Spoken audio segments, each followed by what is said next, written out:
The crazy breaking news this Monday is that the Trump bond has been reduced to 175 million. I'm not sure how it works in terms of you go to court to appeal the original decision, trying to get it turned over, and then the judicial system, because you are a former president, reduces the actual amount you've got to pay by almost 200 million.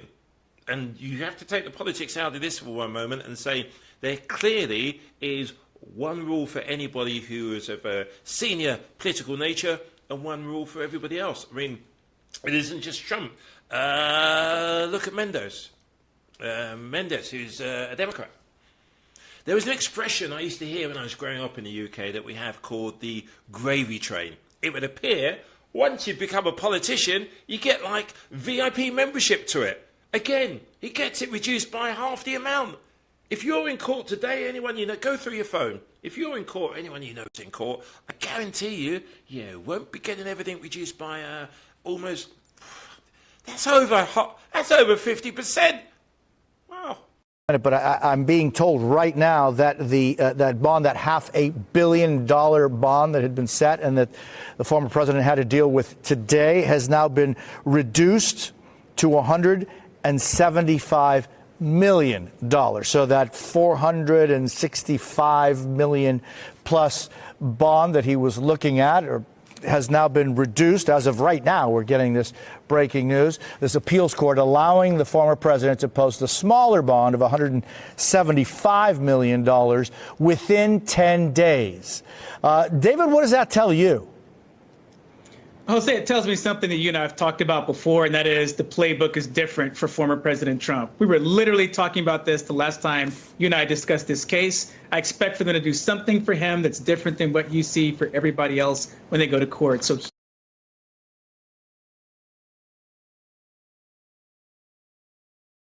our colleague Kara Scannell reporting that an appeals court has ruled on this bond issue. We know the former president he had to post over $460 million today. And we've learned that a New York Court of Appeals has given Trump 10 additional days to post a bond of $175 million. Now that would cover the $464 million judgment against him in the civil fraud trial. So this is significant because this reduces the amount that he needs to post and also gives him 10 additional days. Now, there was a concern today that if he wasn't able to do this, that the Attorney General, Letitia James, she could move to start seizing his assets. But now we're learning that the appeals court has weighed in here. They've ruled that he only needs to post $175 million. Still a lot of money, but less than half of what he had to post before, and he now has 10 days to do that. So that is a significant win for him.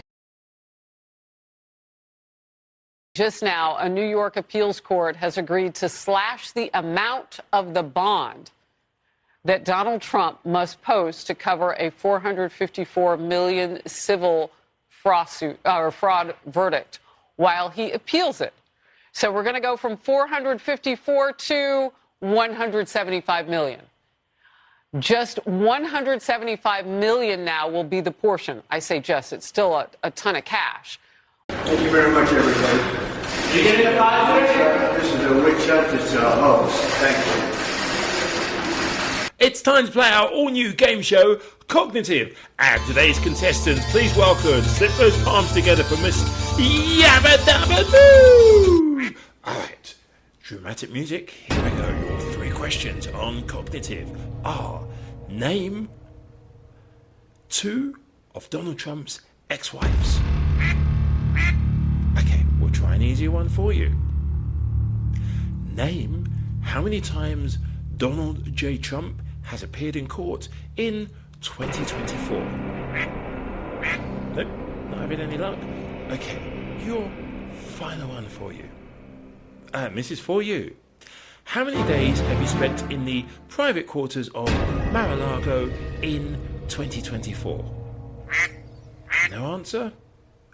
Ooh.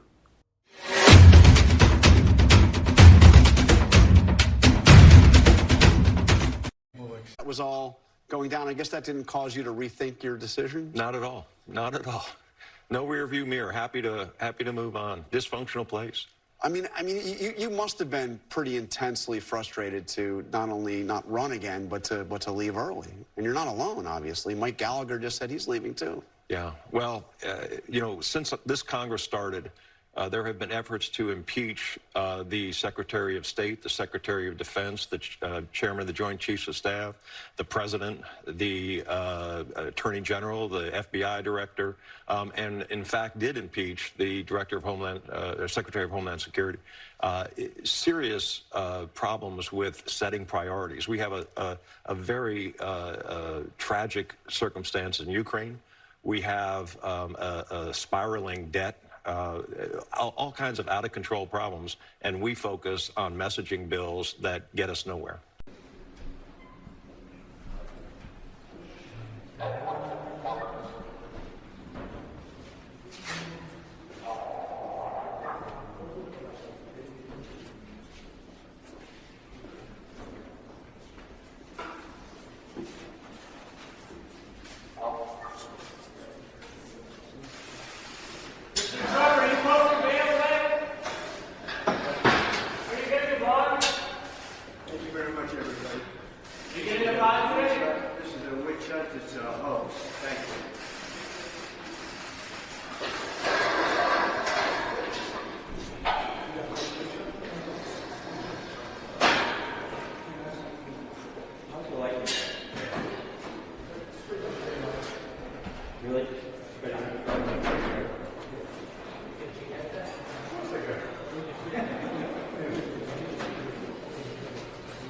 Now, if by some miracle the Supreme Court doesn't ban abortion nationwide, and you really shouldn't hold your breath on that one, forced birth Republicans have a backup plan, and that is Donald Trump, the adjudicated sexual assaulter who said women should be punished for having abortions.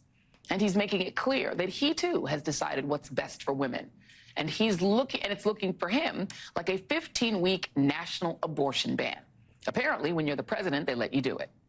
Women of America, you better wake up, because the cavalry that you are waiting for isn't someone or something else. It is you. And the only way to save us from our Republican-orchestrated handmaid's tale is to get out and vote for candidates who actually respect a woman's right to choose.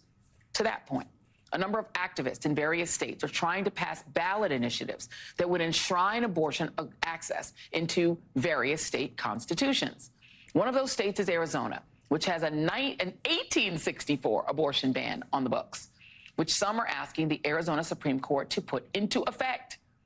The problem today is that women have been deemed secondary to guns, corporations, and religion. Decisions affecting women's health are being drafted largely by a Republican Party dominated by right-wing Christian men.